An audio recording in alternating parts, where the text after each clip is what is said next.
Jake was no stranger to his grandmother's attic.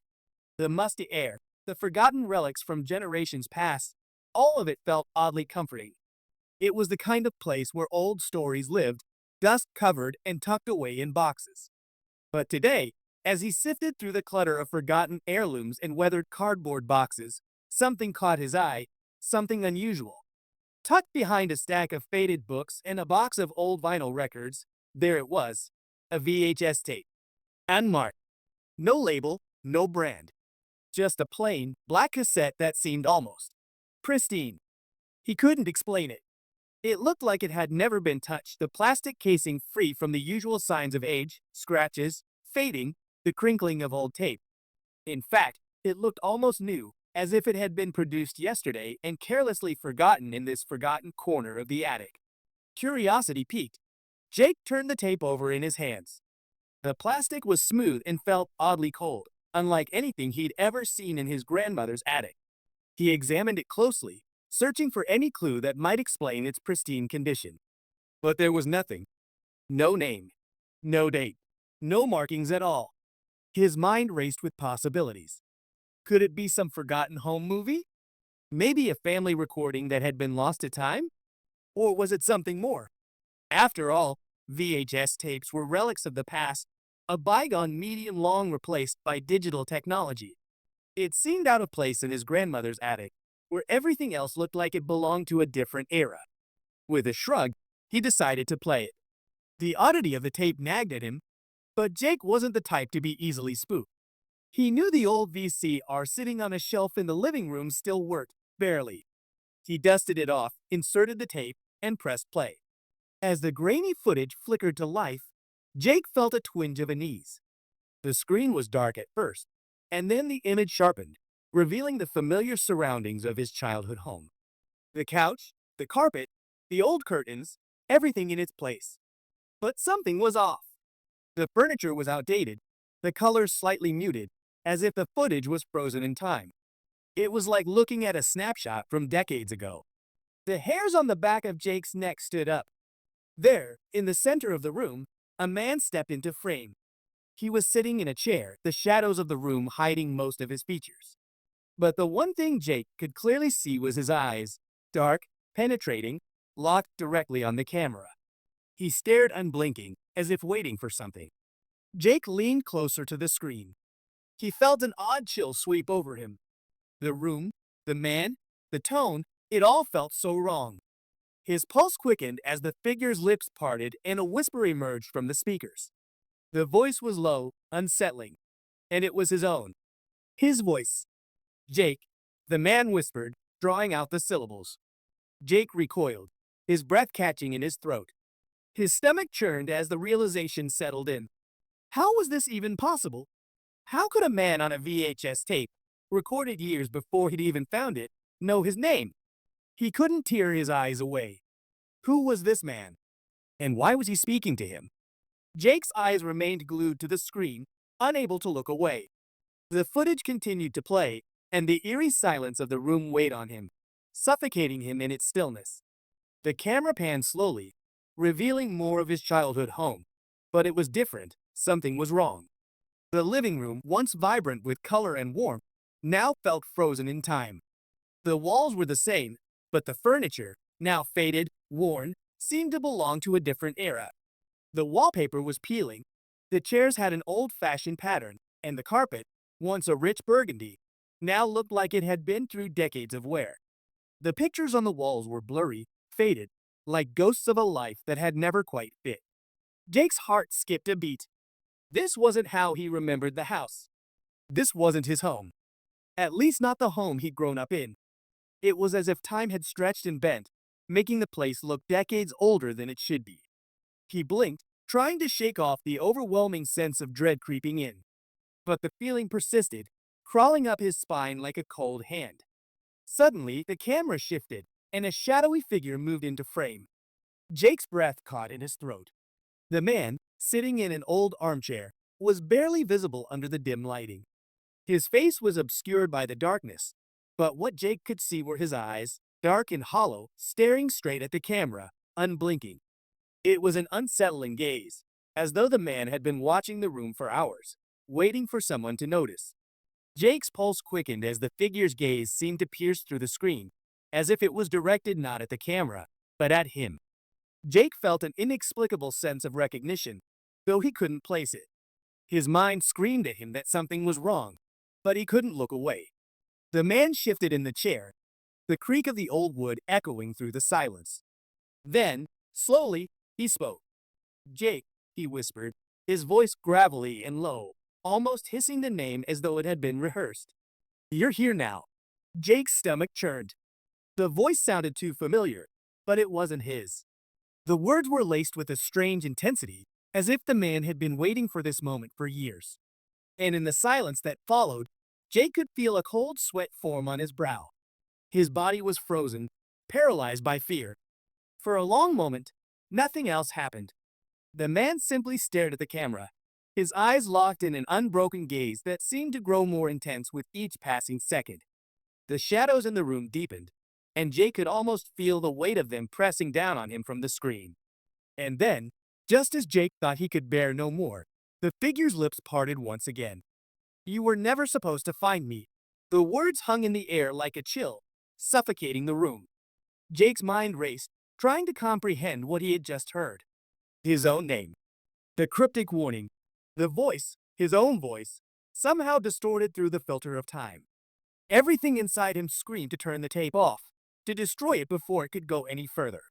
But his hand, seemingly possessed by some unseen force, remained still. His fingers trembled against the cold plastic of the VCR remote, as though he had lost control over his own body. The screen flickered again, the image distorting and glitching, but the man's eyes, those deep, dark eyes, never wavered. And as the room around him warped into a ghostly haze, Jake felt a terrible certainty rise within him. He was no longer just a spectator.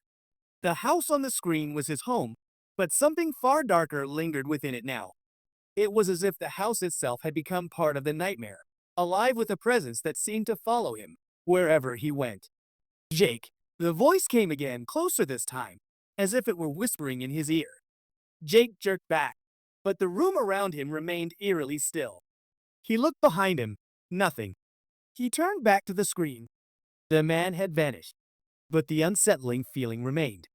Jake's skin crawled as he stared at the screen, his pulse racing in his ears. His breath felt shallow, as if the air in the room had thickened, becoming heavier with every passing second. The silence in the room was now deafening, only broken by the low hum of the old VHS tape as it continued to play. His eyes were locked on the screen, unable to pull away, though every instinct in his body screamed for him to turn it off. But Jake couldn't move. He was frozen. The chilling words from the man, "You were never supposed to find me," repeated in his mind over and over, like an incantation. The man was gone, swallowed by the shadows of the house. But something was different. A new sound filled the room, a faint, scratching whisper that seemed to come from inside the TV itself. It was almost indistinguishable at first, like static or the low hum of an old appliance. But then the sound grew clearer, sharper. Jake's throat tightened, his stomach sinking. That whisper, it was familiar. It was like an echo of something he had heard before. Something deeply unsettling. The whisper continued, low and urgent, like a voice calling from far away. And then, just as the whisper reached a fever pitch, Jake heard it, his own voice. But it wasn't coming from him. It was coming from the man on the screen. "Jake." Jake's blood ran cold. He recoiled, his hand instinctively reaching for the remote to stop the tape, but his fingers trembled so violently that they couldn't find the buttons. The voice continued, weaving through the static, as though it had hijacked the man's voice completely. "Jake, you shouldn't be here. You shouldn't have seen this." It was unmistakably his voice, his own voice, but twisted in a way that sent a shiver down his spine. It wasn't the voice of a child, nor the voice of the man. It was a strange, distorted version of himself. A version that felt alien, like someone was speaking through him, using his voice to say things he had never meant. "You have to listen. It's too late now." Jake's pulse thudded in his ears. His breath came faster, erratic. The room felt like it was closing in on him. The man in the video hadn't moved, But the words he spoke had become so real, so immediate. The whispering grew louder, like a dozen voices all calling out at once, each one pleading in his own voice. The words were insistent, desperate. "Don't you see?" Jake stumbled backward, his legs shaking beneath him, but he couldn't tear his gaze away from the screen. It was like a magnetic force, pulling him in, drawing him deeper into the scene. His own voice, his own distorted voice, was speaking to him from the depths of the video. "You're not supposed to be here. This is all a mistake." The images on the screen began to warp, flickering as the sound of his voice echoed louder and louder. Each word felt like it was becoming more urgent, more intense, as if the video was somehow aware of him, of his presence in that room. The camera now showed the familiar image of his childhood home once more, but it was different. The room felt unsettling, the furniture distorting in strange ways, like they were shifting in and out of focus. The shadows crept across the walls, seemingly alive, stretching toward him as the tape seemed to take on a life of its own. "You were never meant to leave." Jake's blood ran cold, his hand now pressing against his mouth as if trying to silence the growing panic in his chest. The voice on the tape wasn't just repeating his words, it was alive. It had been inside him all along. His own voice, distorted, warned him again. "The house remembers you. It's already too late." The whispering reached a fever pitch, and in that moment, Jake's heart felt as though it might stop. His mind raced to make sense of what was happening. How could this be? How could his own voice, his future self, be speaking from the past? And then, as if the tape had reached its breaking point, the screen flickered one last time. The image of his childhood home flashed once more, and a new voice echoed from the tape, far clearer than any of the others. "Come closer." It wasn't his voice anymore. It was someone else, but it felt familiar. The hairs on the back of Jake's neck stood up, and for the first time, he realized that the voice wasn't just his own or the man's, it was someone else entirely. Someone he had forgotten. And then, before he could process what was happening, the tape abruptly stopped. The screen went black. Jake was left standing there, paralyzed, his heart hammering in his chest. His eyes darted to the VCR, then to the TV, his mind struggling to comprehend the nightmare he had just witnessed. Was this some kind of twisted prank? A figment of his imagination? Or was it something far worse? A message from someone, or something, that was trying to break into his reality? All he knew was this: it wasn't over. And he couldn't stop thinking about the last thing he had heard. "Come closer." Jake's hands shook violently as he clutched the remote, his thumb hovering over the fast-forward button. His mind was still reeling from the horrific whispers and the unsettling images on the screen. He had to stop it. He needed to stop it now before it went any further. But a creeping unease gnawed at him. What if it wasn't over yet? What if the tape wasn't finished with him? Swallowing his panic, Jake pressed the fast-forward button. The screen jerked, skipping rapidly through frames, the static blurring the footage into a chaotic mess of distorted images. The image of his childhood home flashed by, now a blur of distorted shadows and colors. He couldn't tell what was real and what was not. Nothing was making sense anymore. His breath came faster, a cold sweat trickling down the back of his neck. He had to get control of this. He had to. Suddenly, the fast-forwarding stopped. The tape had frozen again. But this time, Jake didn't see the man in the shadows. He didn't see his childhood home. Instead, he saw himself. He blinked, staring in disbelief. The figure on the screen was unmistakably him, Jake, but younger, sitting on his couch, the same living room where he was right now. The furniture, the room, the very air seemed familiar, yet everything felt wrong. The footage was real-time. It was him, watching the tape. The man's voice was gone, replaced by a disturbing silence. Jake felt a sharp, cold jolt in his chest. This was impossible. He looked around his own living room, his gaze flicking nervously over the furniture, searching for any sign of movement. His apartment felt like a warped version of itself, as if the walls were closing in, shifting slightly. The unease was overwhelming, and Jake's pulse spiked. As the tape continued, Jake's image on the screen did not move. He was sitting perfectly still, staring straight ahead, watching the very same thing Jake was now seeing in his own living room. Then the glitching started. The screen flickered again, and the camera angle on the tape shifted, revealing the dimly lit corner of the room behind him. A figure stood there. Jake's breath caught in his throat. It wasn't him. The figure was dark, its features obscured by shadows, but there was no mistaking the ominous presence it exuded. It stood still, watching him from behind the real Jake as if it were waiting for something. The figure did not move. It simply existed there, as if it had always been there, lurking in the corners of his reality. The chill in Jake's spine turned into a full-body shiver. His eyes locked on the figure in the corner of the tape. It was barely visible through the screen's glitching distortion, but Jake could swear it was staring right at him. He instinctively glanced over his shoulder, expecting to see the same figure lurking behind him. But when he turned around, the apartment was empty. There was nothing there. Nothing except the growing dread that was seeping deeper into his bones. The figure on the screen didn't move, not even a twitch. It just stood there, still and silent.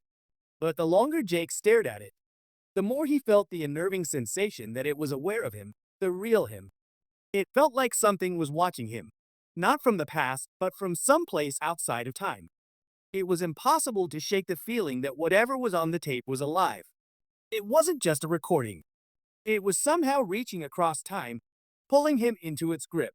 Jake's stomach churned, but he couldn't look away. He felt rooted to the spot, as though the tape had control over him now. The longer he watched, the more the room around him seemed to shift, like the boundaries between the screen and the physical world were beginning to blur. The figure behind him didn't seem to grow any closer, but Jake knew it was only a matter of time.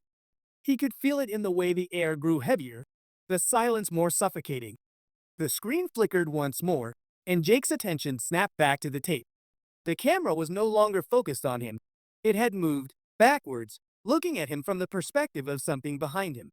The frame wasn't blurry anymore. It was clear. It was as though the camera had stepped into his living room, into his reality. And then, the figure moved. It was only a small shift at first, but Jake's eyes went wide as the figure took a step forward. Each movement of the shadow sent his heartbeat crashing in his chest. The footsteps were barely audible over the static, but it didn't matter. The camera was getting closer. The figure was no longer distant, it was coming closer, and the more it moved toward him on the screen, the more he felt the coldness in the room deepen. It wasn't a feeling anymore. It was a presence. Jake snapped his head around, hoping to see something that would confirm he was imagining all of this. But the room remained still, unchanged. His eyes frantically scanned the walls, the windows. There was nothing there. No figure. No shadow. And yet the figure on the screen was still moving toward him. Jake didn't wait any longer. His hand shot out, trembling, to grab the remote. His thumb pressed the eject button with a sense of urgency, the motion automatic. The tape slowed to a stop, the image of the figure in the corner frozen in place. Jake could almost hear the hiss of the static crackling from the speakers. As the tape began to eject, the room fell eerily silent. The unsettling tension that had filled the air seemed to cling to his skin, leaving him feeling exposed, vulnerable. Jake's breath came in ragged gasps. But he knew something had changed. Something in the air was different now. It wasn't just the tape. It wasn't just the figure.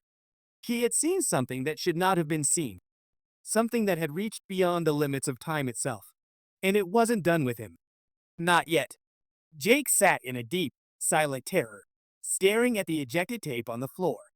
The room around him seemed to distort, like the fabric of reality was beginning to bend. Something was waiting. Jake sat motionless on the couch, his eyes glued to the TV screen, still filled with dread from what he had just witnessed. The tape was ejected and lying harmlessly on the coffee table, but the fear that had gripped him was far from gone. The room felt oppressive, as though the very air had thickened with an invisible weight. It was late, too late, really. But the sense that he wasn't alone in the apartment lingered, and it refused to let go. Shaking off the feeling, Jake stood up slowly and wandered into the kitchen, trying to shake the unease from his system. The clock on the wall read 2:58 a.m. He didn't know why, but for some reason, the sight of the time filled him with an irrational sense of dread. The kitchen was quiet. Too quiet. He checked the front door, locked it, and then moved back into the living room. But before he could even settle back into his chair, the TV flickered. At first, he thought it was a power surge, but then the unmistakable image of his living room appeared on the screen. His heart skipped a beat. The footage on the screen was too clear, too real. The same space he occupied, but in the dim, grainy glow of the old VHS footage, it felt distant, alien. And then the timestamp appeared at the corner of the screen. 3:17 a.m. A cold chill ran through Jake's spine, and a thin layer of sweat broke out across his forehead. He instinctively looked toward the clock on the wall. 2:59 a.m. His eyes darted nervously to the screen again. On the footage, Jake was sitting in the exact same position he was in now, watching the tape. He looked different, though, as if he were in a trance, his body unnaturally still. The angle was from the opposite side of the room, showing him sitting there in eerie silence, staring straight ahead at the television. It felt like an out-of-body experience, watching himself from some unseen vantage point. But the strangest part? The surroundings weren't quite the same as his real living room. Everything felt slightly off. A shift in perspective. A distortion that made it feel wrong. He glanced back at the real room. Nothing had changed. The kitchen was still quiet. The front door still locked. But the shadow on the screen. The shadow in the corner, it had moved closer. It wasn't just sitting there anymore. It was coming closer. Jake felt the hairs on his neck rise. But it wasn't the movement of the shadow that scared him. It was the knowing. The feeling that the shadow was coming closer to him, not just on the screen, but in his reality. The sensation of being watched overwhelmed him, and panic began to swell in his chest. The footage flickered again. The camera angle switched, this time closer to him, and he saw something he hadn't before. In the background, the front door of his apartment was visible, ajar, just slightly. No sound, no movement. But it was as if he could feel the door calling him, pulling his attention to it. The clock ticked over to 3 a.m., but the timestamp on the screen remained frozen at 3:17 a.m. Jake's breath quickened. His mind raced. What was happening? Why was it showing the door? The door that was now open, just like it had been on the tape. And then, there it was. The shadow in the footage moved again. This time, it was clearer. It was no longer in the corner. It was standing between him and the door. And then the shadow. It moved, its form morphed into something darker, more solid. Jake's body tensed. His fingers clenched into fists. He tried to convince himself it was just a trick of the tape, that the shadow was just another piece of footage, a figment of his mind playing tricks. But he couldn't shake the certainty that someone, was in his apartment with him, just as the tape had shown. He leaned in closer to the screen, his eyes wide with fear. As the shadow got closer to the door in the footage, it paused. The shadow didn't move, didn't even twitch. It just waited there in the doorway of the frame, as if it knew something Jake didn't. And then it was gone. The camera angle cut away again, this time to an empty hallway, the silence amplified by the crackling of the static. Jake blinked, the room feeling suffocating. The silence was broken by a creaking sound coming from behind him. His heart nearly stopped. Slowly, trembling, Jake turned around, his eyes scanning the living room behind him. There was nothing. No shadow. No figure standing in the corner. Just the empty stillness of his apartment. He turned back to the TV, the footage now showing a completely different room, a hallway he didn't recognize. The timestamp remained locked at 3:17 a.m. The shadows in the hallway stretched unnaturally long, as though something was moving just beyond the camera's frame. He swallowed hard, his breath catching in his throat. Suddenly, the image flickered again, and there it was, a blur of movement in the corner of the hallway. A dark figure stepped into the frame. The camera shifted, now angled directly at the front door of the hallway. The timestamp was still the same, 3:17 a.m. But what caught Jake's eye wasn't the figure. It was the light coming from underneath the door. The faint glow of something waiting on the other side. A light that should not have been there. As the camera focused on the door, the light flickered, casting eerie shadows on the walls. Then came a sound, a low whisper, so soft it could barely be heard. But it still sent a sharp shiver through Jake's spine. "It's almost time," the whisper said, too soft to distinguish a voice. Jake's blood ran cold. His body froze in place as the footage began to fade. The last thing he saw before the screen went black was the figure, standing directly outside the door, its face hidden in the shadows. Suddenly, the room fell silent. Jake's breath was shallow. His heart hammered in his chest. He couldn't look away from the blank screen, as though it was still watching him, waiting. Time felt distorted. He felt the cold again, seeping from the walls, creeping under his skin. He glanced at the clock. The time read 3:03 a.m. But it didn't matter. The shadow was waiting. And something was going to happen at 3:17 a.m. Jake couldn't shake the overwhelming feeling that something was wrong. The events of the night kept replaying in his mind, like a broken record. The eerie whisper, the shadow in the doorway, the unrelenting timestamp of 3:17 a.m. that seemed to mock him. The tape, despite his attempts to destroy it, had left him with a lingering sense of dread that grew heavier with each passing minute. That night, he tried to sleep, but the unease gnawed at him, a constant reminder that he wasn't alone in his own apartment.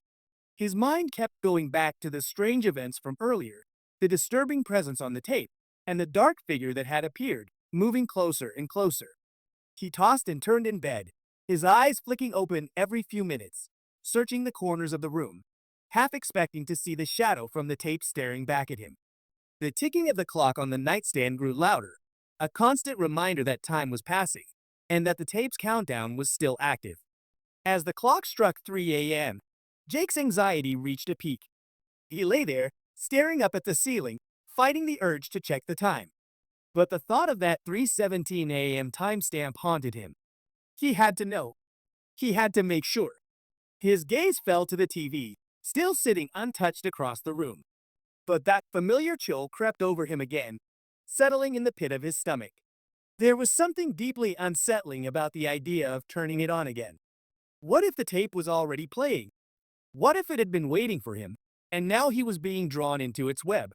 He couldn't let it control him, couldn't let it dictate his actions. But then, something strange happened. The TV turned on. Jake sat up, his heart hammering in his chest, his breath coming in short, shallow bursts. The room remained dark, only the glow from the screen casting faint light onto the walls.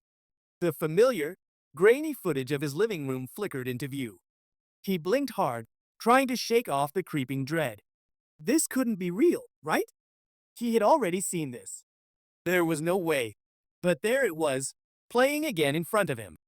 The timestamp appeared in the corner. 3:17 a.m. His breath caught in his throat. Jake scrambled to his feet, his legs unsteady as if the room were tilting. He reached for the remote, but his hand shook violently. The tape seemed to have some strange power over him, making it feel as though his actions were beyond his control. His eyes were drawn, unwillingly, back to the screen. In the footage, his living room appeared as it had before, only this time, the perspective was different. The camera angle seemed to be placed from the corner of the room, focusing on Jake's usual spot on the couch. He could see himself sitting there in the dark, just as he had been earlier that night. But there was something off. The footage of him was not quite right. His movements were slow and unnatural, as if he were trapped in some kind of trance. And the shadow that had been lurking in the background earlier, it was back. This time, it was closer. Much closer. Jake felt a lump rise in his throat as the figure in the tape shifted into the frame. His body froze as the figure began to walk across the room. Slowly, purposefully. The figure's face remained obscured, hidden in the darkness. The tape seemed to distort at this point, and the blurry form became sharper, its outline growing clearer with each passing moment. The figure moved toward the front door. Jake's gaze snapped to the actual door in the room. He couldn't help himself. He had to check. His front door was locked. The faint light from the TV made it seem far less real, as though it were a part of the nightmare creeping into his own reality. He turned back to the screen. The shadow in the footage reached the door, but in the next second, the figure paused. Its hand hovered just above the handle, as though it was waiting for something. Jake's breath caught in his chest. His pulse pounded in his ears. The figure in the footage, whatever it was now standing directly in front of the door. and Jake could feel its presence in the room with him, as though it was standing right behind him. His head whipped around, searching the room. Nothing. The room was still, almost eerily silent. Jake's heart raced, the clock ticking louder now than ever. 3:17 a.m. Time was slipping away. The figure in the footage didn't move. It stood still, a shadow frozen in place. And then, with a jolt that seemed to come from the pit of his stomach, the door creaked open. Not on the tape. In the real world. Jake's eyes locked onto the front door. It was ajar. His blood ran cold. No. He rushed forward, his legs unsteady as he sprinted across the room. Bang. He slammed the door shut, his hands trembling as he turned the deadbolt with a frantic, panicked motion. The sound of the bolt locking echoed through the room. But something inside him screamed that it was too late. He turned back toward the TV. The footage was now showing his bedroom, his real bedroom. He stumbled back, his breath coming in ragged gasps. The camera was inside his room, showing his bed, but there was no sign of him. Not yet. He could see the foot of the bed. The camera slowly panned upward, revealing the blanket still rising and falling with his breathing. It was then that Jake realized something was wrong. The angle was all wrong. The camera wasn't from his perspective. It was from the corner of his bedroom, looking directly at the bed, the same way the footage of the living room had been taken earlier. And as the camera drew closer to the bed, the air seemed to grow thicker, heavier. And then, there it was. A shadow. A figure standing in the doorway of the bedroom, just beyond the frame. Jake's pulse pounded in his ears. He couldn't breathe. The figure in the footage was so close. So close. The figure stepped into the frame. Jake's heart skipped a beat. It was him. It was himself. A distorted version of himself. A hollow, empty shell standing in his bedroom. But it wasn't just his reflection. It was him, but not him. It moved slowly, purposefully, toward the bed. Jake's breath hitched in his throat as he stared at the screen, unable to turn away. And then, the closet door in the footage began to creak open. Jake's heart skipped a beat as he watched the footage unfold before him. His body stiffened, paralyzed by the sight of the figure, the distorted version of himself, moving toward the bed in his own room. The camera's perspective was chilling, and every second felt like an eternity as the shadow in the frame grew closer. The sound of the closet door creaking open filled his ears, as though it were happening in real time, right there in his own apartment. He froze, his hand trembling as it hovered above the remote control. He wanted to stop it. He wanted to turn it off. But the words caught in his throat. His fear had gripped him so tightly that even the simplest action felt impossible. The tape had taken control of him, and now it seemed like there was no way to escape. The figure, himself, was almost at the bed now. The air in the room felt thick, suffocating. Jake's eyes darted back and forth between the screen and his bedroom, as though he could somehow break free from the nightmare by simply moving fast enough. But it was too late. As if synchronized with the footage, the closet door in Jake's actual room began to creak open. The hinges groaned, the sound so loud that it seemed to echo in his mind, filling every corner of the apartment. His breath caught in his throat as he turned his head toward the door, his eyes wide with terror. It was as though the world was bleeding together. The reality of his apartment and the distorted nightmare on the screen were intertwining. The door to the closet, which had been securely closed moments ago, was now creeping open on its own, just like in the footage. He knew what was coming next. Jake's gaze snapped back to the screen, and his body shuddered in horror. The distorted version of himself was no longer at the foot of the bed. It was now standing next to it, staring down at the sleeping version of Jake in the bed. The figure's movements were unnaturally slow, deliberate, like a predator stalking its prey. It was impossible to look away. In the footage, the figure slowly reached for the closet door, the same door that had just creaked open in his real-world bedroom. It was as though the figure was calling it into existence, inviting the nightmare to unfold. But then, silence. The figure stood motionless for a moment. The room was so still, Jake almost thought the tape had frozen. There was no sound except for the low hum of the television and the faint, distant creak of his closet door that had become his reality. The whole world felt suspended, as though everything was holding its breath. And then it happened. The closet door in the footage swung wide open, revealing the darkness beyond. Jake's blood ran cold as he watched the figure in the video step forward, disappearing into the shadows of the closet. The last thing on the tape was the image of the sleeping Jake, helpless, vulnerable, alone in the bed. The figure had disappeared into the blackness, and for a moment, there was nothing but silence. Jake couldn't breathe. The moment felt suffocating, as though the walls were closing in around him. He turned to look at his real-life closet door once more. It was open just a crack now, the darkness on the other side whispering like a void, beckoning him. It was the same door that had been shown in the tape, the same one that was now slowly opening in his bedroom, just like it had on the screen. The sound of his own breath filled the room as he cautiously stood up, stepping away from the TV. His eyes were wide, his heart racing as he tried to comprehend the scene unfolding in front of him. The tension in the room was suffocating. The tape had somehow morphed into something even worse. It wasn't just showing him events, it was making them happen. He reached for the remote, his fingers slick with sweat, ready to stop the madness. But the moment he touched the buttons, the screen flickered and glitched violently.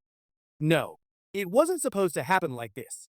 The static on the screen grew louder, more intense, like the TV itself was being torn apart by some invisible force. The images on the screen were now a blur, flashes of his bedroom, his own figure in the bed, and the creeping darkness in the closet. Jake's body surged with adrenaline. He needed to get out. He needed to leave. But as he tried to move, his feet felt rooted to the floor, as though the room was pulling him in, trapping him. And then, in the middle of the glitching static, he saw something that sent ice through his veins. The closet door in the footage was no longer empty. There was something, or someone, inside. A dark shape emerged from the shadows, slowly coming into focus. A figure, not quite fully formed. Its limbs twisted unnaturally, as though it were trying to crawl out of the screen itself.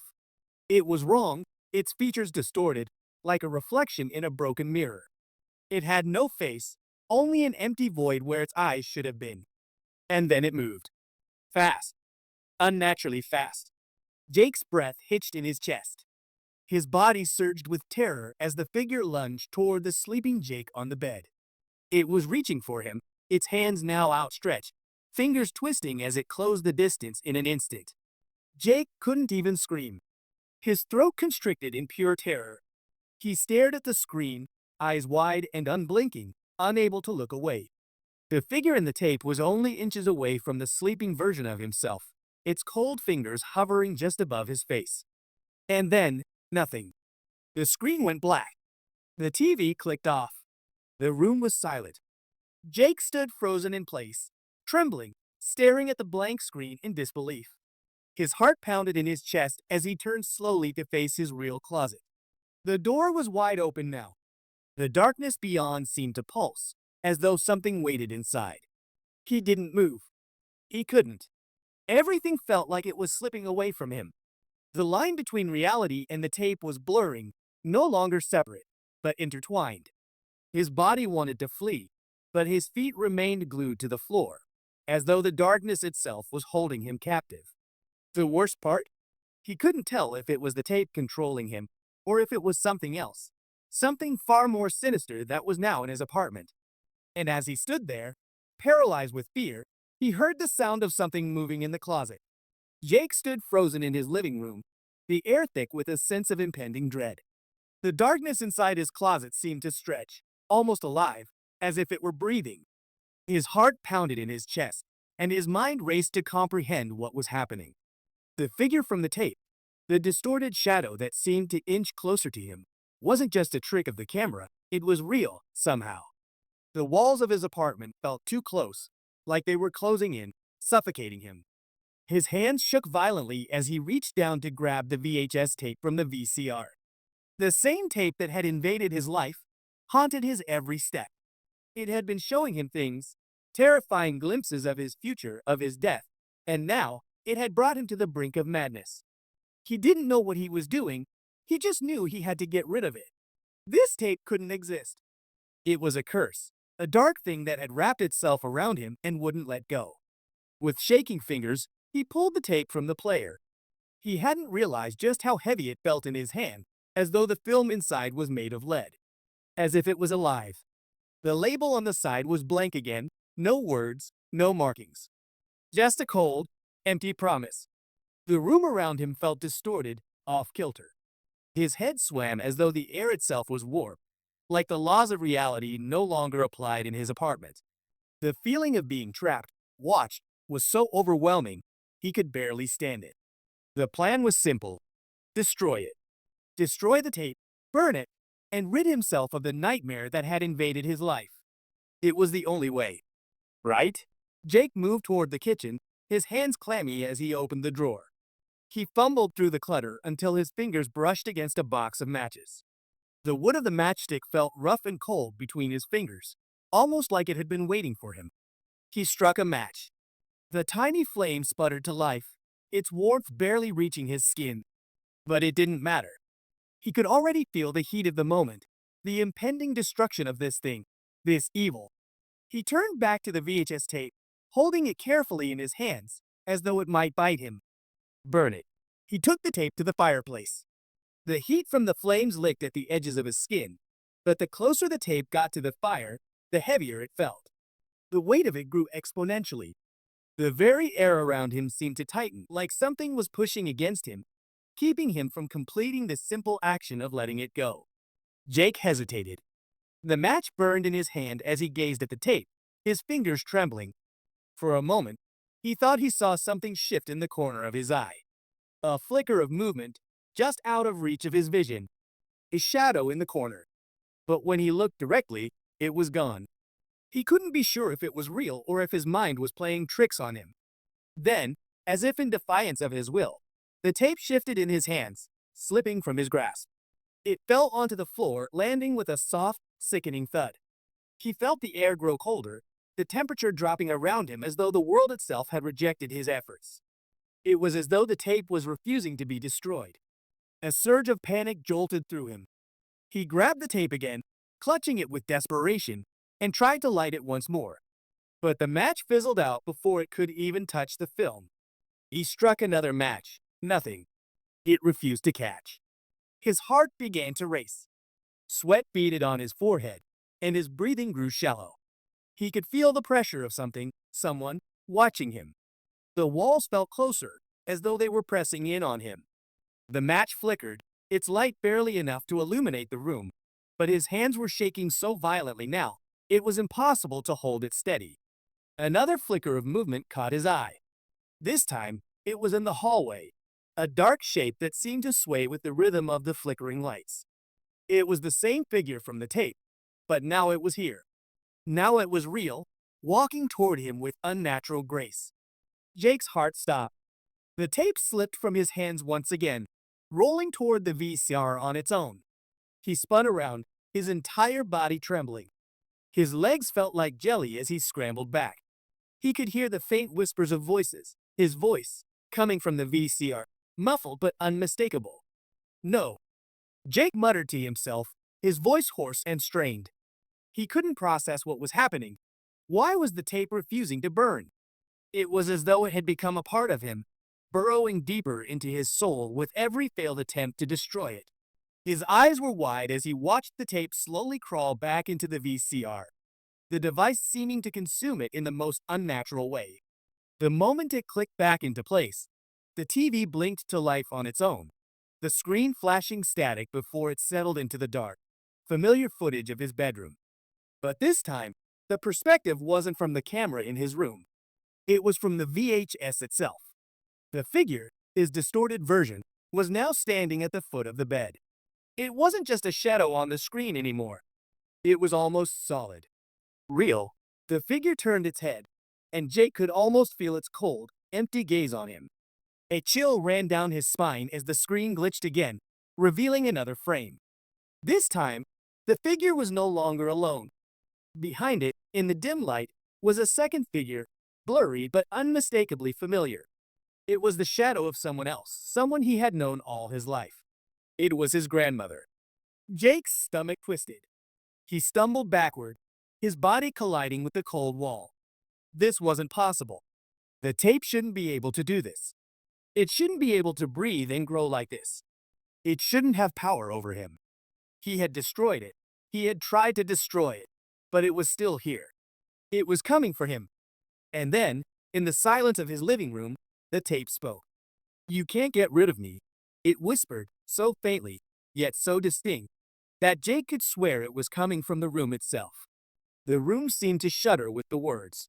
His stomach twisted violently as he ran to the door. He didn't care where he was going anymore, as long as it wasn't here. But as he pulled the door open and stepped out into the hall, he saw it. A new VHS tape was lying on the floor, just outside his apartment door.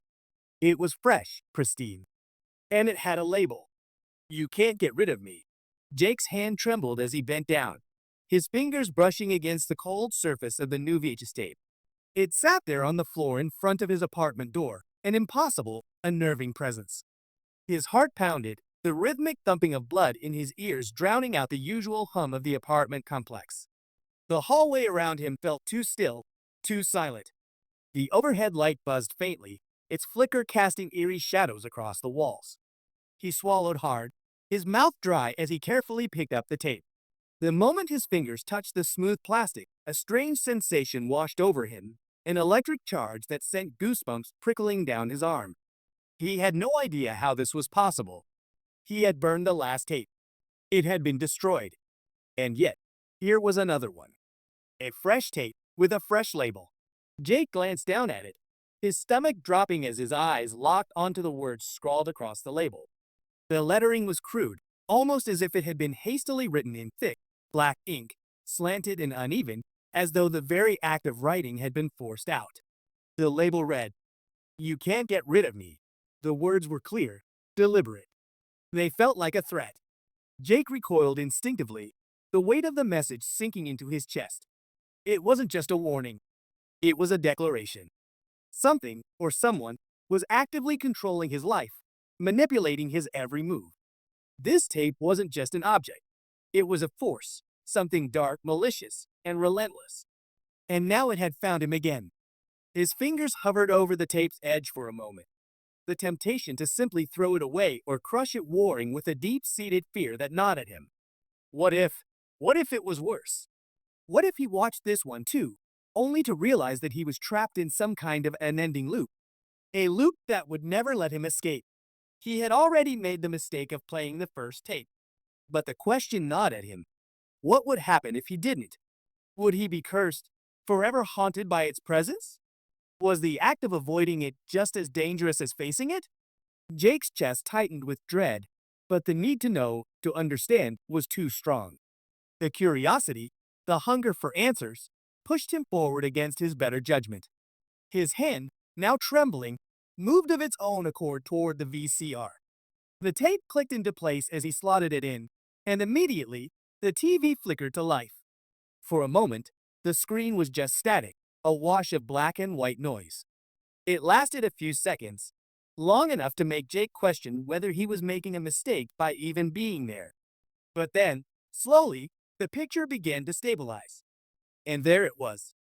The scene on the screen was both familiar and alien. It was his grandmother's house, the one where he had spent so many summers as a child, but something was wrong. The house looked older, decayed in ways Jake didn't recognize. The colors on the walls were faded, the furniture covered in a fine layer of dust. A heavy sense of abandonment hung in the air, like the place hadn't been lived in for years, maybe decades. But that wasn't what stopped Jake's breath in his throat. In the center of the living room stood a young boy, maybe 8 or 9 years old. He wore Jake's old pajamas, the ones his grandmother used to buy for him every Christmas. The fabric was familiar, the deep blue of the stripes echoing in his memory. But this boy, wasn't smiling. His face was contorted in fear, his wide eyes glossy, filled with a silent scream. The boy's tiny hands gripped the edge of a chair as he stared into the camera, his gaze hollow and distant. And just as Jake started to question what was happening, the room seemed to shift. The boy's features blurred, and for a moment, the boy didn't look like a child at all. His face, his expression, was strangely adult, as though he'd seen things no child should ever see. Suddenly, the footage skipped. The camera angle shifted, revealing the corner of the room. There, in the shadows, sat a man, his face hidden in the darkness, but his presence unmistakable.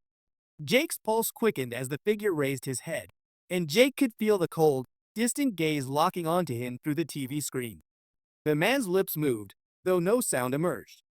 Jake could only watch in horror as the figure leaned forward slightly, his eyes fixated on the boy. The image fuzzed and flickered, and then, with the sudden clarity of a punch to the gut, Jake heard it, whispers. Low, distorted, but unmistakable. The voice wasn't the man's. It wasn't the boy's. It was Jake's. His own voice echoed back at him through the speakers, soft but chilling like a ghost's breath in the dark. You were never supposed to leave. Jake's stomach dropped, his body freezing in place. It was his voice, sure, but there was no reason for it to be there. No reason for it to be inside this tape. No reason for it to be intertwined with the horrors unfolding on screen. His mouth went dry, the air around him thick with a suffocating pressure. The TV screen flickered again, showing nothing but static for a moment, and Jake's fingers twitched, wanting to turn it off, to get away from the nightmare unfolding in front of him.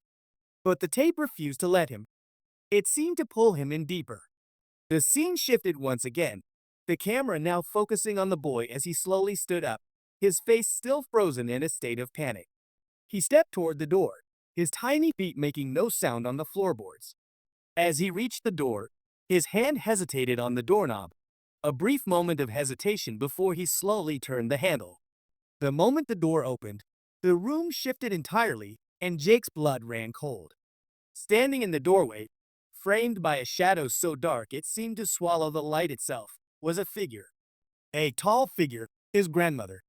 Her face was obscured in the darkness, her eyes just as lifeless and distant as the boy's. Her lips parted slightly, but no sound came from her. Instead, the boy spoke. You shouldn't have watched it. Jake recoiled from the screen, his breath catching in his throat. This wasn't just a recording anymore. This wasn't just an old, cursed tape. This was a warning. And it wasn't just about his grandmother's house. It was about him, the boy in the tape, and the person he had become. The room around him seemed to close in. His hands trembled, the label on the new tape still burning in his mind. You can't get rid of me. The cold, unsettling silence that followed the tape's final scene hung heavily in the room. Jake stood frozen in front of the television, his hands still trembling slightly from the relentless grip of fear. The static on the screen was all that remained, a loud, buzzing white noise that filled his apartment, as though mocking him for watching. But he couldn't tear his eyes away. He couldn't escape the feeling that there was something more, something lurking just beyond the frame that was desperately trying to get out. As he exhaled slowly, trying to calm his pounding heart, he reached for the remote. His hand hovered for a moment above it, the impulse to turn the TV off just as strong as his need to know the truth. There had to be more to this tape, more to the message it was trying to deliver. He pressed play. For a moment, nothing happened. The screen blinked to life, but it wasn't the same static-filled noise he had expected. The image on the screen began to form, and this time, the picture was clearer, sharper. Jake's heart skipped a beat as his grandmother's house appeared again. But something was terribly wrong. This wasn't the living room from the first tape, nor was it any room he recognized in the house. This was something entirely different. The camera angle was unfamiliar, as though someone was standing just beyond the door, looking in. But there was no one in the shot. The house was empty, eerily empty, like a forgotten memory, one that had been tucked away and sealed off. Dust lingered in the corners, and the air felt stale, heavy with time. Jake leaned closer, his brow furrowing as he tried to make sense of the surroundings. The wooden floorboards creaked under the weight of the house emptiness. The furniture was different, unfamiliar even in its decay. It looked older, almost as if it had been there for decades, untouched, frozen in time. Everything about the room screamed abandonment, but something gnawed at the back of Jake's mind. Something felt wrong in a way he couldn't place. Then his blood turned to ice.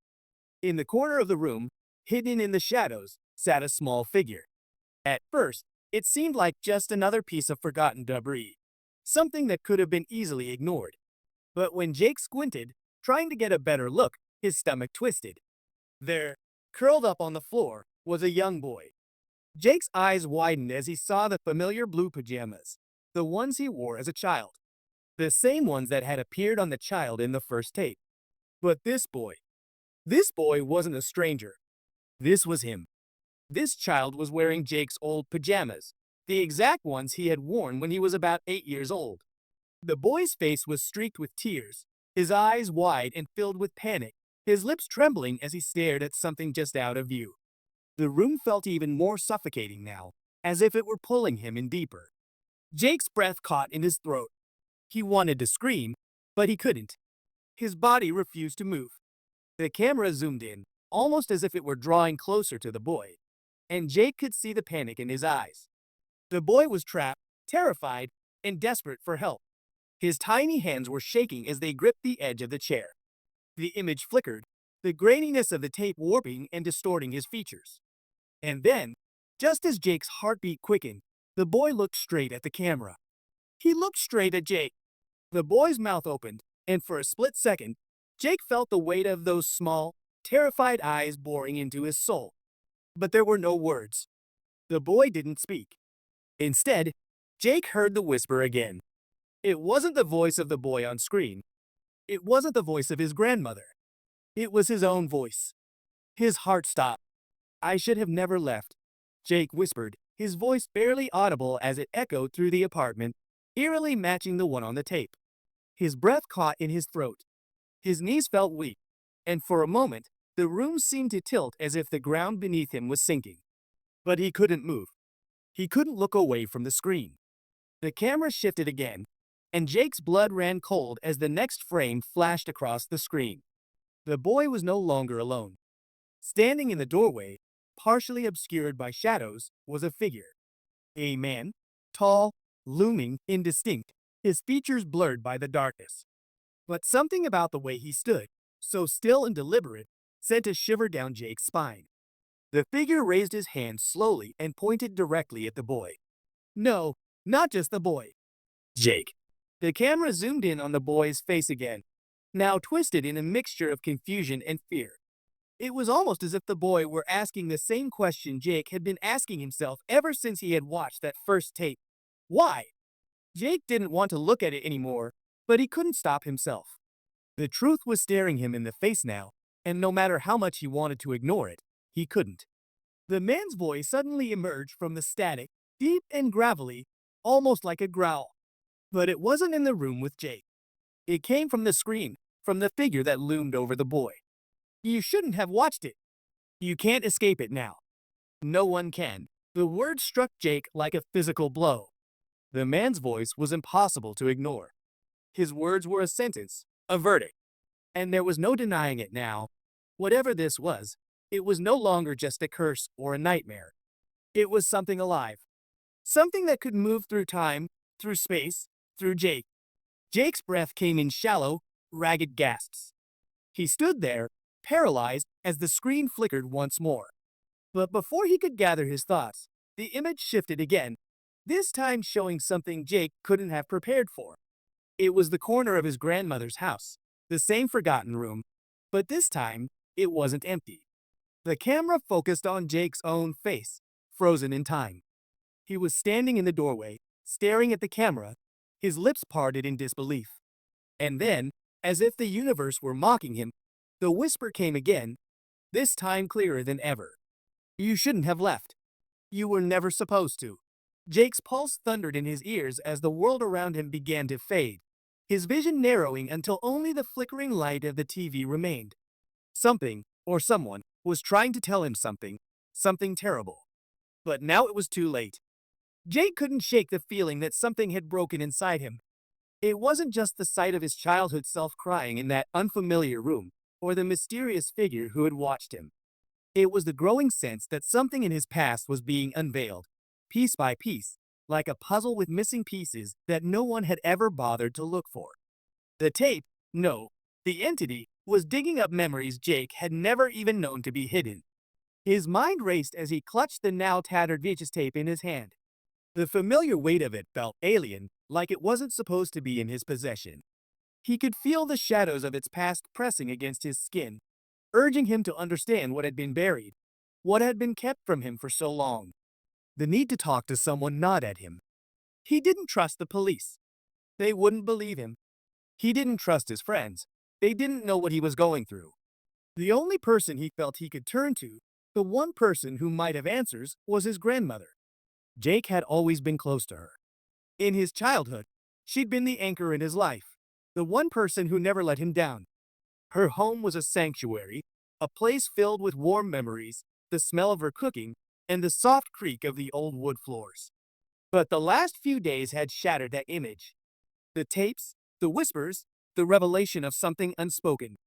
It all pointed back to her. The evening air felt heavy as Jake walked through the familiar door of his grandmother's house.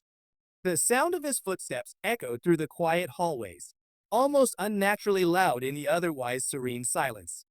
As he passed the old family portraits on the walls, the faces staring down at him seemed to follow his every move.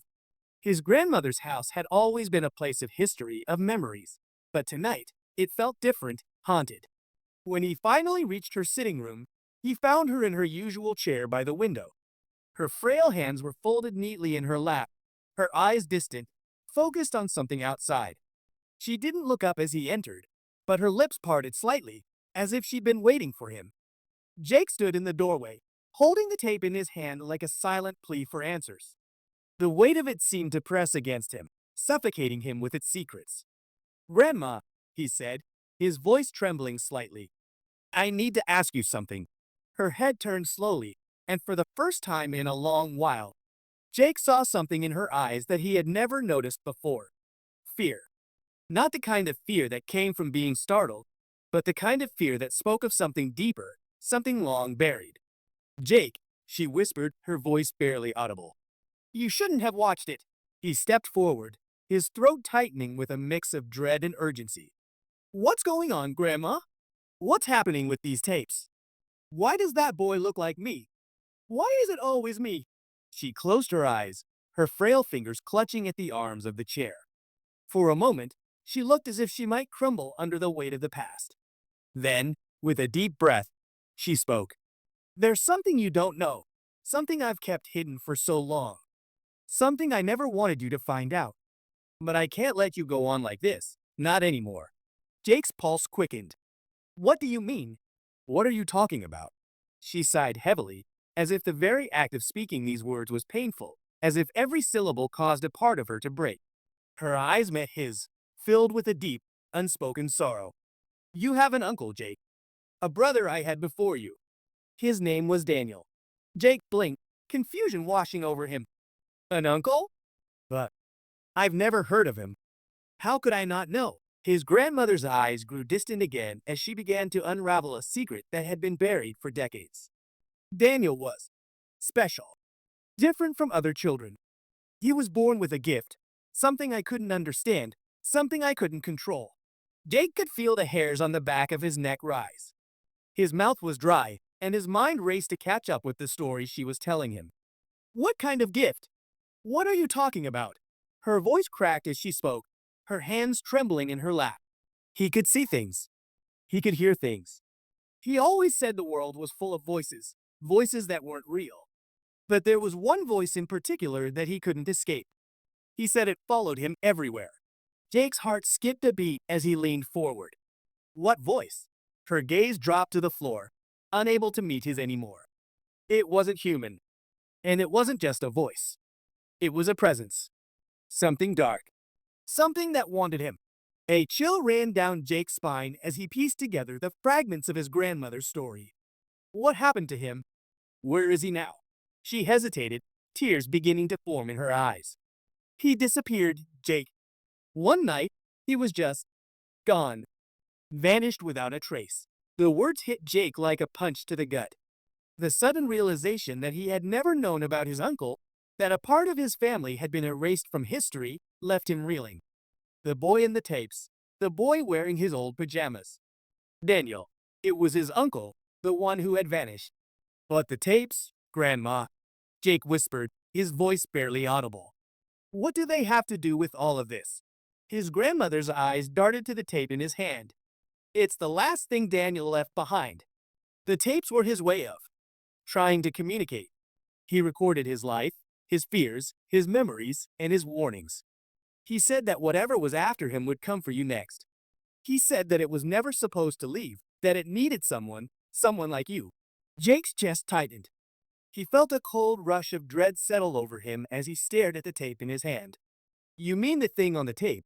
The thing that's been following me? It's after me because of Daniel? His grandmother nodded slowly, her face pale and filled with sorrow. Yes, Jake. And now it's too late. You've watched it, and it knows you. The weight of her words sank in, crushing him with the understanding that the nightmare he was living was no accident. It wasn't just a coincidence. The entity had been waiting for him, and now, the past was repeating itself. The cycle had begun again. Jake's hands shook as he gripped the tape tightly. His heart raced, the fear creeping up on him like a shadow that refused to let go. But there was one thing he needed to know. Grandma, he asked, his voice desperate. What happens now? She turned away, her voice barely a whisper, but Jake could still hear her clearly. Now, it won't let you go. Jake's hands shook violently as he stared at the VHS tape in his hand. The weight of his grandmother's revelation hung over him like a suffocating cloud. His Uncle Daniel. The tapes. The presence that had haunted him. It was all connected, a twisted web of secrets and fear that Jake could never have imagined. The tape had been waiting for him. It was never just a collection of footage, it was a countdown, a record of the past reaching out from the shadows to claim him. And now, standing in his grandmother's dimly lit living room, Jake knew that the next tape he was about to play would be the final one. There would be no escaping what came after. His grandmother had said the tapes were Daniel's last attempt to communicate, to warn him. But what kind of warning could prepare him for what he was about to witness? The television flickered as Jake inserted the final tape into the VCR. The familiar grainy footage rolled across the screen, the static crackling softly in the background. For a moment, Jake was filled with an overwhelming sense of déjà vu, the feeling that he had been here before, watching this same thing unfold, but never with such a heavy heart. This time, the scene wasn't his childhood home or his grandmother's house. This time, the setting was different. It was a small room, dimly lit by a single bulb hanging from the ceiling. The walls were bare, except for a single, faded painting on one of them. The air was thick with dust, and the floor creaked under the weight of something unseen. And then, there he was.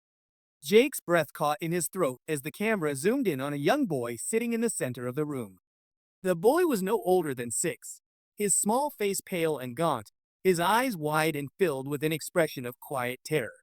But it wasn't the boy's fear that sent a shiver down Jake's spine, it was the face. The boy looked exactly like him. Jake's pulse quickened. His heart pounded in his chest as he leaned forward, unable to look away from the screen. It was like staring at his own reflection, distorted by age and time. The boy on the screen was him, his younger self.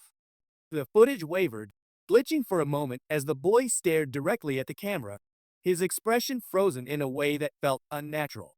The silence in the room was broken only by the sound of a low, raspy whisper that seemed to come from nowhere. You were never supposed to leave. The words sent a shock of ice through Jake's veins. His mouth went dry, and he felt as if the room itself had grown colder, the air heavier with an oppressive force. For a moment, the boy's gaze didn't waver. But then, his lips parted, and the words came again, louder this time, as if they were spoken directly into Jake's ear. You were never supposed to leave. Jake's heart skipped a beat. The whisper sounded too familiar. It was his own voice. But how? How could it be? He tried to turn off the television, his fingers fumbling with the remote, but the device seemed unresponsive, as though it were taunting him. He couldn't tear his eyes away from the screen, and the more he watched, the more he realized that he wasn't just witnessing the past, he was experiencing it. As the footage continued, Jake could see the young boy, his younger self, begin to tremble. His small hands shook violently as he looked around the room, his wide eyes darting toward the dark corners, toward something that Jake couldn't see. The boy's face contorted with fear, his breath coming in shallow gasps. It's coming for you, Jake. It's coming for us all. The whisper echoed through the room, now unmistakably Jake's voice, older, filled with dread. The child in the video gasped and covered his ears, as if trying to block out the sound. But the words wouldn't stop.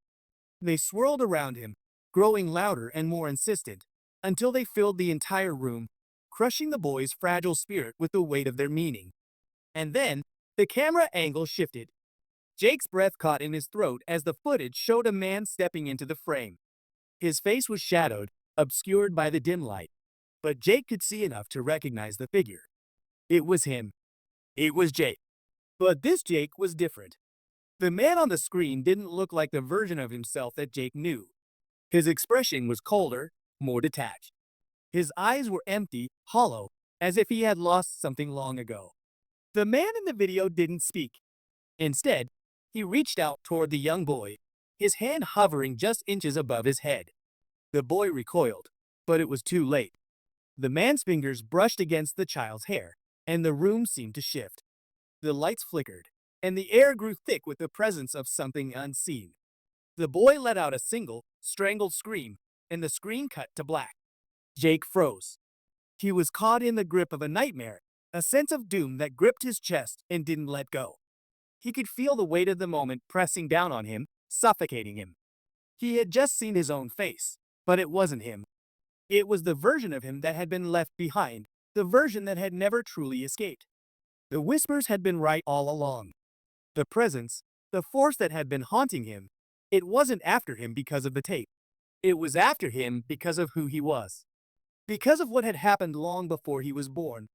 Jake had always thought the tapes were just a random anomaly, a series of inexplicable coincidences. But the truth was far more terrifying. The entity that haunted him wasn't a stranger. It had always been a part of him, part of his bloodline, part of his family. And now, the entity was coming for him. As the tape finally clicked off, Jake was left alone in the dim light of his grandmother's living room, the room now eerily silent. His heart raced, but his mind felt numb. The world around him had shattered, leaving only fragments of a terrible truth. He was never meant to leave. The last frame of the tape lingered in his mind, the image of his younger self, terrified, trapped in a room with a shadow that was only beginning to reveal its true face. And then, the whisper echoed once more, this time clear in Jake's mind. You were never supposed to leave. The cycle had begun. Jake's mind felt like a broken mirror. Shards of his thoughts scattered across the room in pieces he could no longer understand. The truth of what he'd just witnessed, the final tape, gnawed at the edges of his sanity, threatening to consume him. It was as if the very fabric of his reality had begun to unravel, one terrifying detail at a time. The line between what was real and what was part of the tape had become impossible to distinguish. The more he tried to make sense of what had happened, the more disjointed the world around him seemed. The tapes weren't just warnings or messages, they were part of him. The entity wasn't some separate force. It had always been inside him, waiting, watching, and now it was reaching out to claim him, twisting everything around him into something unrecognizable.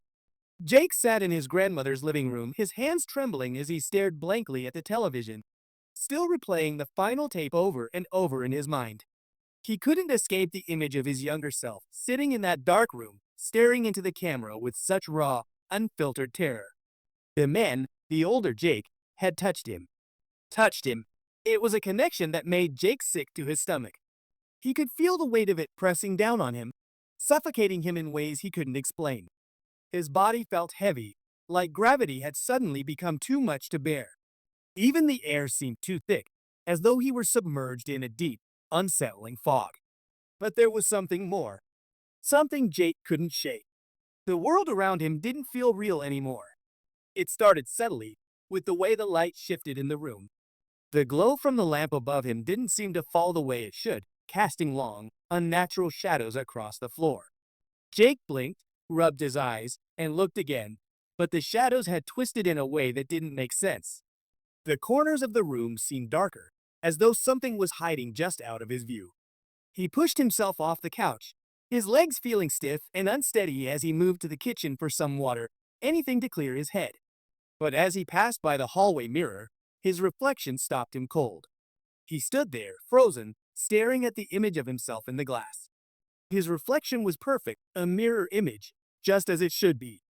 But something was wrong. His reflection didn't move. Jake blinked, and his heart skipped a beat.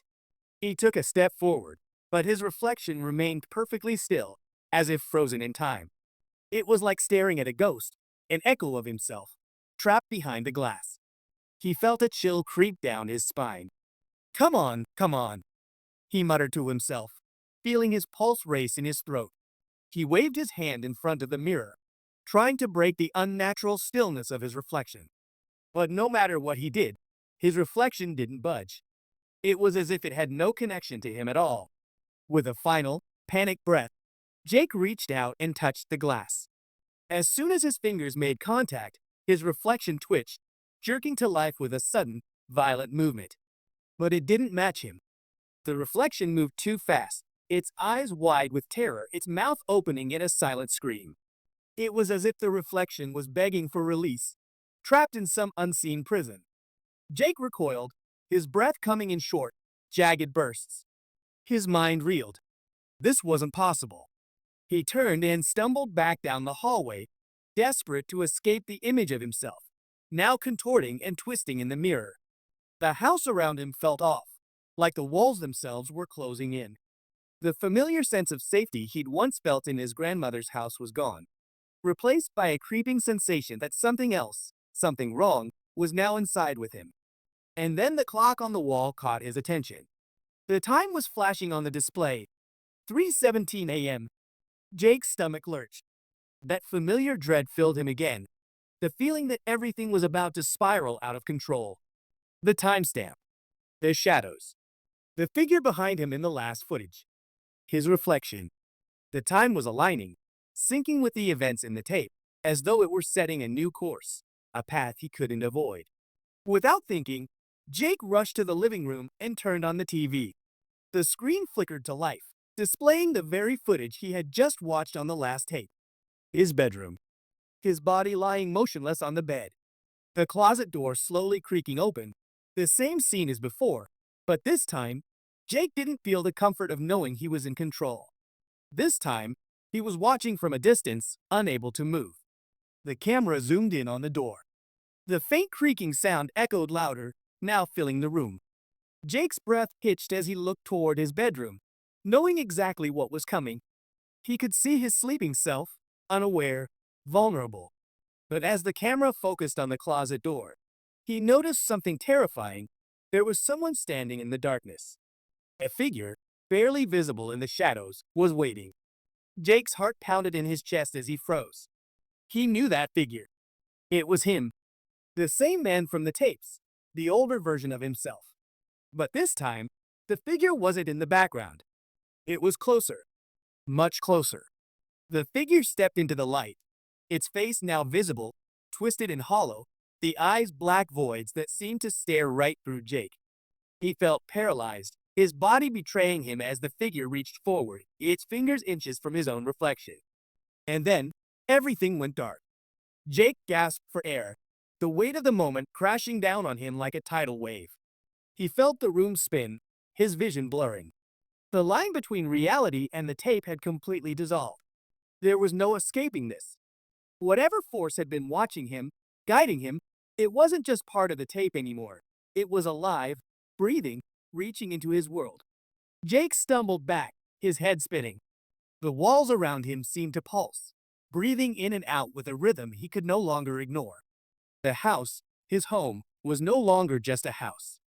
It was the tape, a living, breathing extension of the nightmare he had unwittingly stepped into.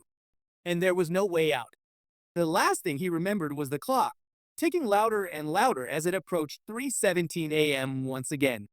The world around Jake twisted, its edges blurring and flickering, as though the very fabric of his existence was being distorted like the worn-out tape he had watched so many times. It felt like falling, like slipping through the cracks of reality and into something darker, something deeper.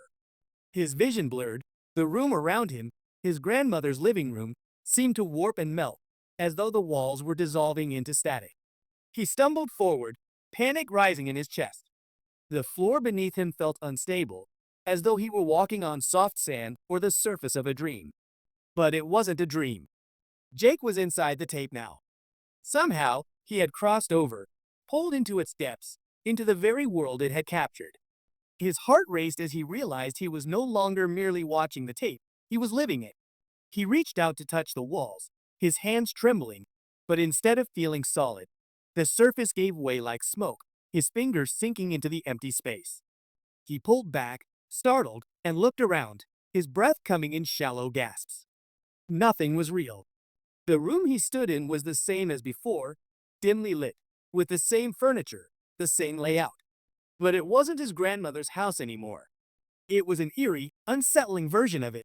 A copy, like a haunted reflection. The walls seemed to pulse with an unnatural energy, as though the very air itself was charged with static. A cold draft swept through the room, though the windows were closed tight. Jake looked around desperately, his thoughts racing. How had this happened? Had he fallen asleep? Was this a dream? But as he tried to rub his eyes, the sensation of wrongness only grew stronger. There was no escape from the oppressive atmosphere that surrounded him. It felt as though he was trapped inside an alternate dimension, one woven together from the fragmented images of the tape. A soft buzzing sound hummed in the background like the static of an old TV channel that never fully tuned in. And then, the worst realization of all struck him. He wasn't alone. There, standing in the doorway of the living room, was himself. The younger version of Jake, the one from the tapes. His face was pale, his eyes wide with terror, his body shaking as though he were caught in the grip of a nightmare. But Jake could see it clearly now. The child in the doorway wasn't just a reflection, it was alive, or at least, it was here with him. The boy, Jake, stepped forward, his eyes locked onto Jake's. There was a moment of stillness, an intense, suffocating silence that hung in the air. The child's face twisted into something wrong, something Jake couldn't place. It was like he knew something, like he understood something that Jake didn't. And then, without warning, the child opened his mouth and whispered the words Jake had been dreading. You were never supposed to leave. Jake's breath caught in his throat. The words echoed in the empty room, vibrating in his ears like the hum of the TV. His entire body went numb. He felt his legs shake, as though the foundation of his reality was crumbling beneath him. The child began to move toward him slowly, each step deliberate, unnervingly calm. Jake wanted to scream, to run, but his legs wouldn't move. He was rooted to the spot, trapped in this nightmarish world. The child's footsteps seemed to reverberate in the room, each sound a hammering echo against Jake's skull. But as the boy came closer, the reality around him began to shift again. The walls stretched outward, and the edges of the room blurred, turning to static, like a TV screen slowly losing signal. Jake's vision swirled as the child reached out, his hand extended, a motion that seemed to freeze in midair as though time itself was distorting around them. And then, the room twisted violently. The world around him bent and broke into impossible shapes, like the shattered pieces of a puzzle that would never fit back together. The last frame of the tape flickered on the wall, larger than life, consuming Jake's vision. The image was both his and not his. It was the bedroom scene again, but something had changed. This time, it wasn't just a recording. The figures were no longer confined to the screen. They were there, inside the room with him.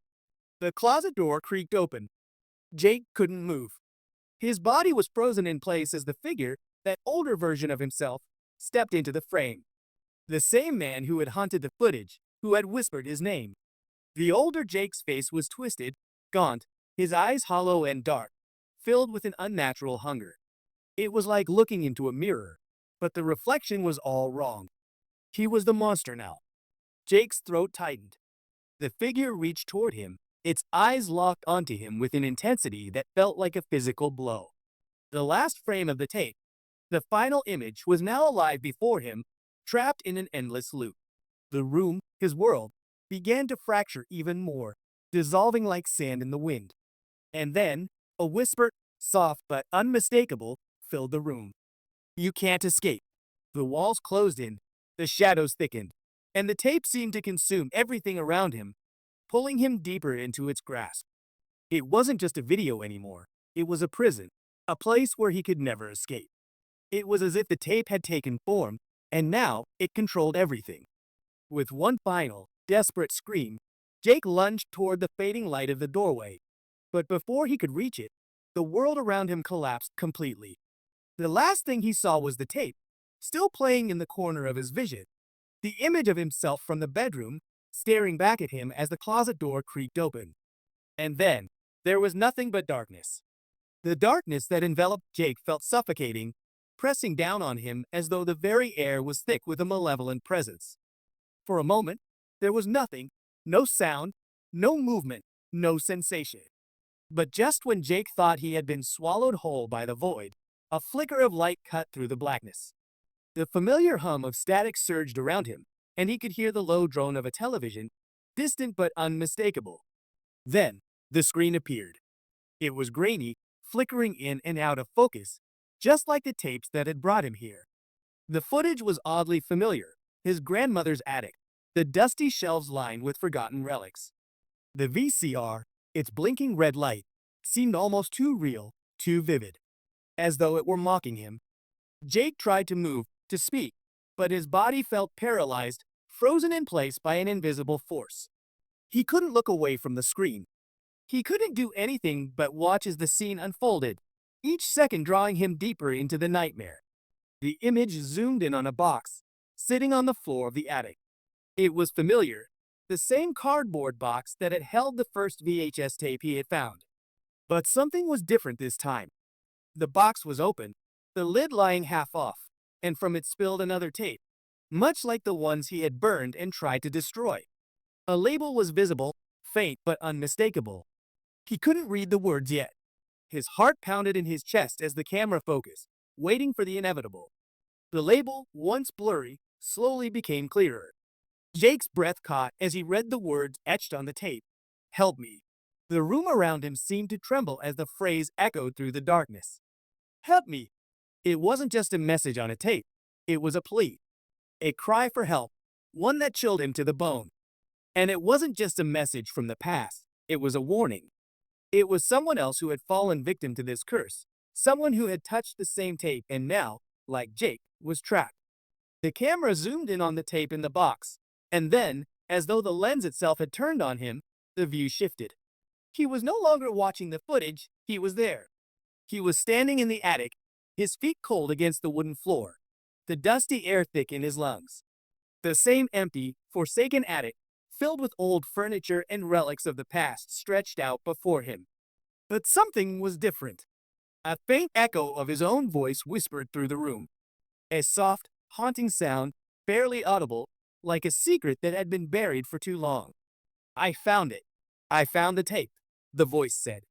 It was Jake's voice, but it wasn't him, it was the next person. The one who would become the next victim. The next person who would unwittingly stumble upon the cursed tape and unleash its horrors. In the blink of an eye, the attic faded.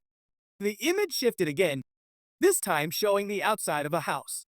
A different house, yet somehow it seemed strangely familiar. The camera panned toward the door, the timestamp in the corner reading 3:17 a.m. The cycle was about to begin again.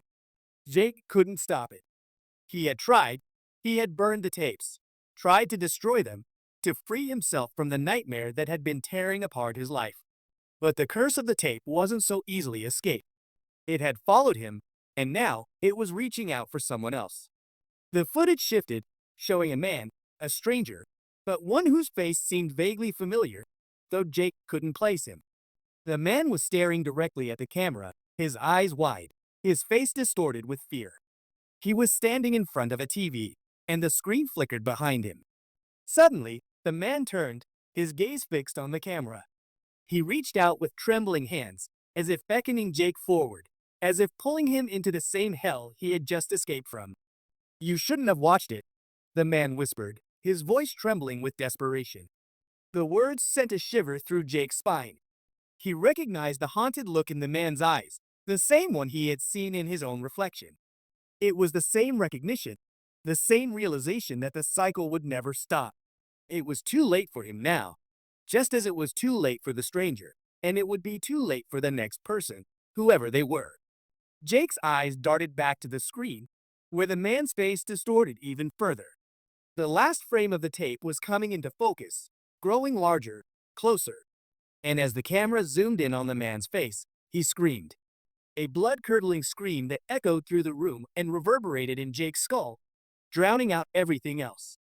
The tape was alive, and it was searching for someone new, someone else to drag into its nightmare. Jake's heart pounded as he looked at the screen one final time, watching as the man's face melted into static, the last thing Jake saw before the screen turned black. Then, the room fell silent. There was no more static, no more footage, just the sound of a knock. It came from outside, faint at first, then louder, more insistent. A rhythmic knock knock knock that grew faster, more frantic, until it was almost deafening. Jake's eyes widened as the door to his grandmother's attic creaked open, the familiar sound of old wood groaning under pressure. The knock echoed in his ears, and then the words appeared in the corner of the screen, written in bold, chilling letters. I just found the same tape in my house.